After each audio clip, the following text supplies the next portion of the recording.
Welcome students. आज मैं आया हूँ आपके पास सेल स्ट्रक्चर का वीडियो लेकर के। और मैंने आपको पहले भी कहा था कि सेल स्ट्रक्चर के साथ आऊँगा। तो ये आपके सामने पूरे बोर्ड पर सेल स्ट्रक्चर के बारे में कुछ पॉइंट्स लिखे हुए हैं। अभी डिटेलिंग इसकी मैं जो है वो आपको कराऊंगा जैसे वीडियो हमारा आगे बढ़ेगा। ठीक है, तो जैसे इसमें आप देख रहे होंगे साइड में ये सब जो सेल ऑर्गेनल्स हैं, अभी इनकी डिटेलिंग नहीं है। फिलहाल मैं आपको समझाने आया हूँ कि सेल स्ट्रक्चर में कौन कौन से पॉइंट्स इंपॉर्टेंट हैं, वो आप देख लीजिए according to your class 9th। ठीक है, तो सेल स्ट्रक्चर में देखिए मैंने यहाँ पर सबसे पहले ये लिखा हुआ है सेल वॉल। ठीक है, तो सेल वॉल मैंने इसलिए पहले लिखा है यहाँ पर क्योंकि जितने भी लिविंग ऑर्गेनिज्म हैं, ठीक है, उनमें जैसे प्रोकैरियोट्स के बारे में आपने सुना है, प्लांट्स के बारे में सुना है। ठीक है, तो उन सब के अंदर जो है कहीं ना कहीं सेल वॉल देखने को मिलती है। जैसे आपकी फंगस है जिसको आप फंजाई भी कहते हैं, और प्रोटिस्टा, कुछ प्रोटिस्टा भी हैं, प्रोटिस्टेंट्स जैसे कि एल्गी वगैरह, उनके अंदर भी सेल वॉल देखने को मिलती है। तो क्योंकि ये सबसे बाहरी लेयर होती है अबव द प्लाज्मा मेम्ब्रेन, यानी कि प्लाज्मा मेम्ब्रेन से ऊपर पाई जाती है, तो इसलिए मैंने इसको यहाँ पर सबसे पहले सेल वॉल लिखा है। ठीक ना, तो इसमें आप कंफ्यूज मत होइएगा। एक्चुअल में जो सेल स्ट्रक्चर देखा जाए तो इसमें यहाँ पर मैंने अलग से सेपरेटली लिखा हुआ है रेड बॉक्स के अंदर, प्लाज्मा मेम्ब्रेन, साइटोप्लाज्म और न्यूक्लियस, यानी कि यूकैरियोट्स में इस तरीके से। ठीक है ना, प्लाज्मा मेम्ब्रेन, साइटोप्लाज्म और न्यूक्लियस के फॉर्म में मैंने इस तरीके से मैंने आपको दिखाया। ठीक, इसको आप कंफ्यूज मत होइएगा, यहाँ पर लिखने का मेरा मकसद मैंने आपको बता दिया। ठीक, अब देख लीजिए कि सेल वॉल जो होती है वो पाई जाती है किसके अंदर, प्लांट्स में, बैक्टीरिया में, साइनोबैक्टीरिया यानी कि ब्लू ग्रीन अलगी, फंगस और प्रोटिस्ट में। ठीक, तो ये पॉइंट आपको खास तौर से याद रखना है कि सेल वॉल जो देखी जाती है वो इन लिविंग ऑर्गेनिज्म में देखी जाती है। इसमें कुछ यूकैरियोट्स भी हैं और कुछ प्रोकैरियोट्स भी हैं। अच्छा, अब सेल वॉल देखा जाए तो ये सबसे बाहरी लेयर होती है, यानी कि सेल मेम्ब्रेन से, प्लाज्मा मेम्ब्रेन से ऊपर। ठीक, कैसी होती है, कठोर होती है, रिजिड, फ्रीली परमिएबल, यानी कि जो अलाउ करे किसको, मूवमेंट्स को, सॉल्यूट और सॉल्वेंट्स, यानी जितने भी आपके आप ये कह लो कि जो मिनरल्स वगैरह हैं जो जरूरी होते हैं, ठीक है ना, किसी भी सेल की ग्रोथ के लिए, ठीक है, या वेस्ट प्रोडक्ट्स जो बॉडी सेल के अंदर बनते हैं, ठीक है, तो सेल के अंदर से बाहर जाने के लिए हेल्प करते हैं, मतलब एक तरह से फ्रीली परमिएबल है, अलाउ करता है पैसेज ऑफ मॉलिक्यूल्स। ठीक, अच्छा, प्रोटेक्टिव, यानी कि प्रोटेक्टिव का मतलब ये हो गया कि एक तरह से प्रोटेक्ट करने के लिए, सुरक्षा प्रदान करने के लिए, ठीक है, उसके लिए यूज होती है सेल वॉल किसके ऊपर, माइक्रो ऑर्गेनिज्म को सेल के ऊपर। सपोर्टिव कोट का मतलब हो गया, मतलब एक लेयर हो गई जो प्लाज्मा मेम्ब्रेन के ऊपर पाई जाती है। मतलब ये खासियत बता रहा हूं किसकी, ये बता रहा हूं आपको इन ऑर्गेनिज्म की जिनके ऊपर प्लाज्मा मेम्ब्रेन या प्लाज्मा मेम्ब्रेन के ऊपर सेल वॉल देखी जाती है। तो आपको ये ध्यान में रखना है कि cell wall is the outer most layer which are found just above the plasma membrane और सेल मेम्ब्रेन। ठीक है बेटा, अब यहां पर देखिए जो मैंने सेकंड पॉइंट लिखा है, ये लिखा है सेल मेम्ब्रेन। अब आप ये समझ लो कि जो भी माइक्रो ऑर्गेनिज्म है या जो भी लिविंग ऑर्गेनिज्म है जिसमें सेल वॉल पाई जाती है, उसके नीचे सेल मेम्ब्रेन भी आती है, प्लाज्मा मेम्ब्रेन भी आती है। हमारे अंदर जो है स्टार्ट जो होता है सेल मेम्ब्रेन से स्टार्ट होता है या प्लाज्मा मेम्ब्रेन से स्टार्ट होता है, क्या, सेल स्ट्रक्चर। ठीक है ना, जितने भी यूकैरियोट्स होते हैं। ठीक, खास तौर से हम लोग अपनी बात कर रहे हैं, एनिमल्स की बात कर रहे हैं, हायर ऑर्डर एनिमल्स की बात कर रहे हैं। ठीक है, अच्छा, अब ये प्लाज्मा मेम्ब्रेन के बारे में यहाँ पर मैंने आपको कुछ चीजें, पॉइंट्स लिखे हुए हैं, ये पॉइंट्स आप देख लीजिए। तो प्लाज्मा मेम्ब्रेन को सेल मेम्ब्रेन भी कहा जाता है और प्लाज्मा लेमा भी कहा जाता है। ठीक है, तो ये हमारे अंदर आउटमोस्ट लेयर होती है और कैसी होती है, फ्लेक्सिबल, यानी कि ये कैसी होती है बेटा, ये होती है फ्लेक्सिबल, यानी कि लचीली होती है, ये रिजिड नहीं होती सेल वॉल की तरीके से। और ये बनी होती है किससे, लिपिड से, प्रोटीन से और कार्बोहाइड्रेट से। तो ये पॉइंट आपके लिए सबसे इंपॉर्टेंट है, एग्जाम में पूछ लिया जाता है कि सेल मेम्ब्रेन किन चीजों से मिलकर बनी हुई है, तो आप क्या बताओगे, लिपिड्स, प्रोटीन्स और कार्बोहाइड्रेट्स। ठीक, अच्छा, फिर ये सारे प्लांट्स और एनिमल सेल्स में देखने को मिलती है। प्रोकैरियोट्स हो गए, यूकैरियोट्स हो गए, ठीक है, प्रोटिस्टा हो गया, फंगस हो गया, मतलब जितने भी आप देखना चाहो, जितने भी आपके किंगडम है उसमें ऑलमोस्ट सभी में ये देखने को मिलती है। ठीक, अच्छा, कैसा होता है नेचर इनका, सेमी परमेबल या सेलेक्टिवली परमेबल। ठीक है, यानी कुछ मॉलिक्यूल्स को अलाउ करते हैं बाहर जाने के लिए और कुछ को बाहर से अंदर आने में अलाउ करते हैं। ठीक, तो ये सब चीजें मैं आपको डिटेल में बताऊंगा जब इसके बारे में डिटेल में आएंगे हम लोग सेल मेम्ब्रेन के बारे में। ठीक है, तब मैं आपको इसके बारे में बताऊंगा। अभी इसके डिस्कवरर भी हैं, वो भी आपको जब नेक्स्ट वीडियो में आऊंगा तो मैं आपको सारी चीजें डिटेल में ही बताऊंगा बेटा। अच्छा, अब यहाँ पर थर्ड पॉइंट आपके सामने आता है प्रोटोप्लाज्म। प्रोटोप्लाज्म को हम क्या बोलते हैं, लिविंग फ्लूइड के नाम से भी जानते हैं। यानी कि आपका जो प्रोटोप्लाज्म है उसको लिविंग फ्लूइड कहा जाता है। लिविंग फ्लूइड इसलिए कहा जाता है क्योंकि ये बना हुआ है साइटोप्लाज्म और न्यूक्लियस से। ये पॉइंट आपको सबसे ज्यादा याद रखना है कि protoplasm means mainly composed of cytoplasm and nucleus. ठीक है, यहां पर आपको जो मैंने साइटोप्लाज्म लिखा हुआ है ये चीज आप समझ लो कि साइटोप्लाज्म यहां पर तो है, ठीक है, लेकिन जब हम साइटोप्लाज्म और न्यूक्लियस को जोड़ देंगे तो ये प्रोटोप्लाज्म कहलाया जाएगा।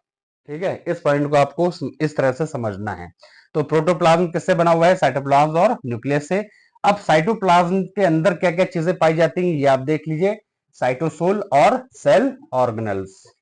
ठीक है ना बेटा, तो ये पॉइंट आपको याद रखना है कि साइटोप्लाज्म जो है वो साइटोसोल जो लिक्विड पार्ट होता है, कैसा पार्ट है, तरल पदार्थ, तरल पार्ट पाया होता है, मतलब एक तरह से एक तरल हिस्सा पाया होता है किसके अंदर, सेल के अंदर, और इसी के अंदर ही सारे सेल ऑर्गेनल्स पाए जाते हैं।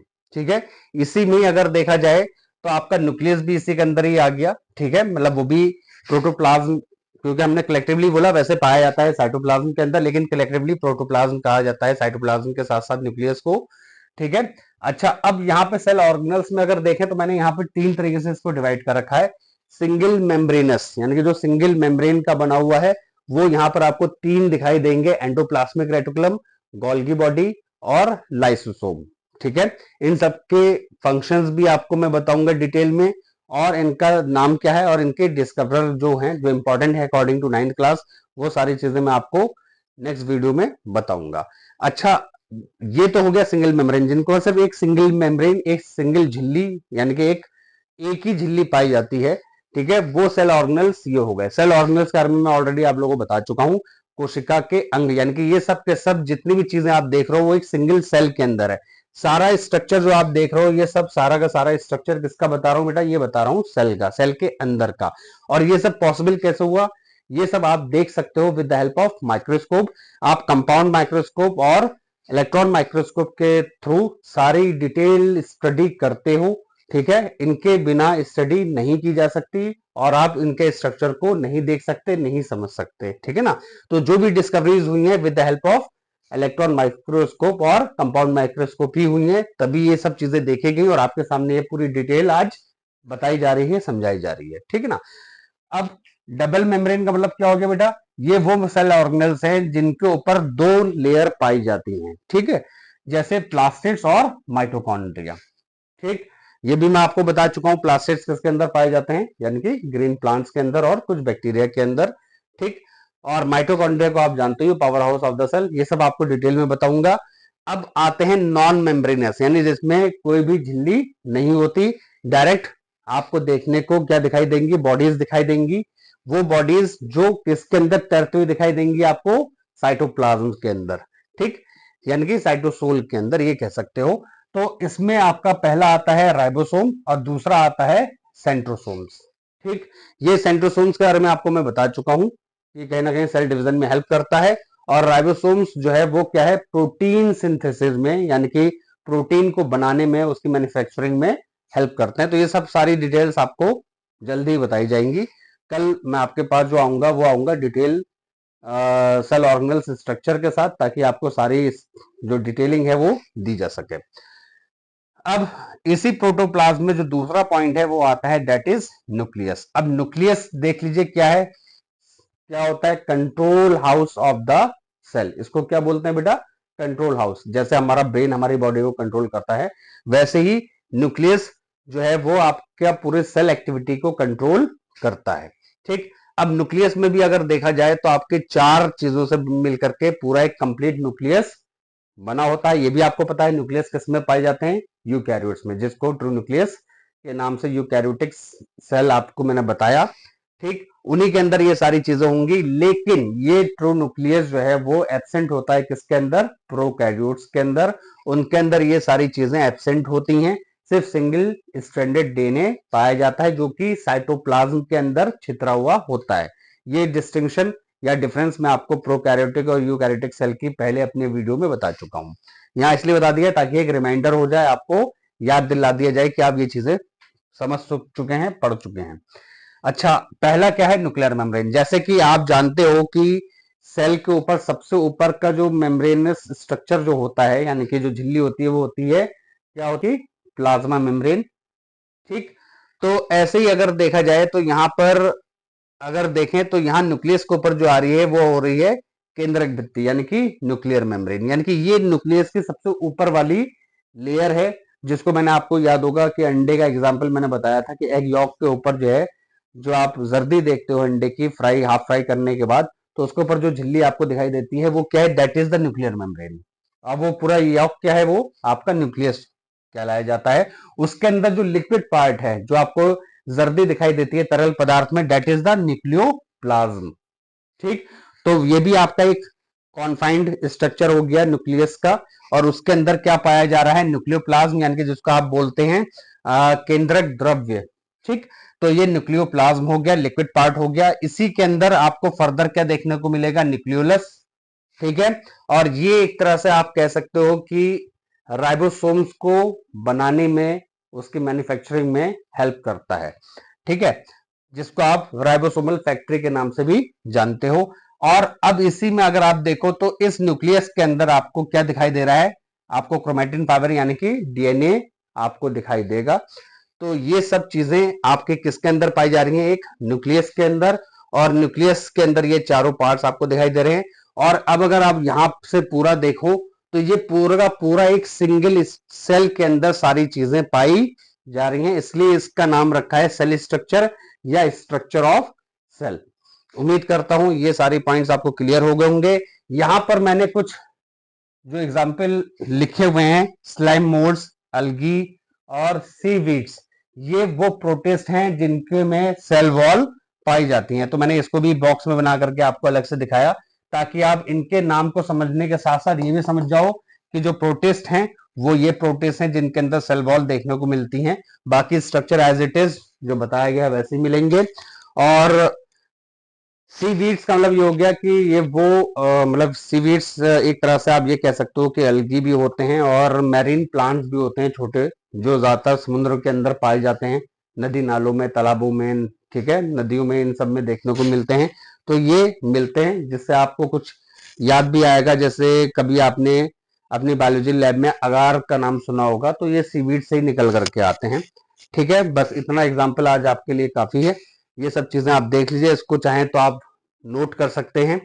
शॉर्ट में सारी चीजें बता दी गई हैं, बाकी डिटेलिंग आपको मैं कल सारी चीजों के साथ आऊंगा, जल्दी जल्दी आऊंगा, जल्दी जल्दी समझाऊंगा आपको।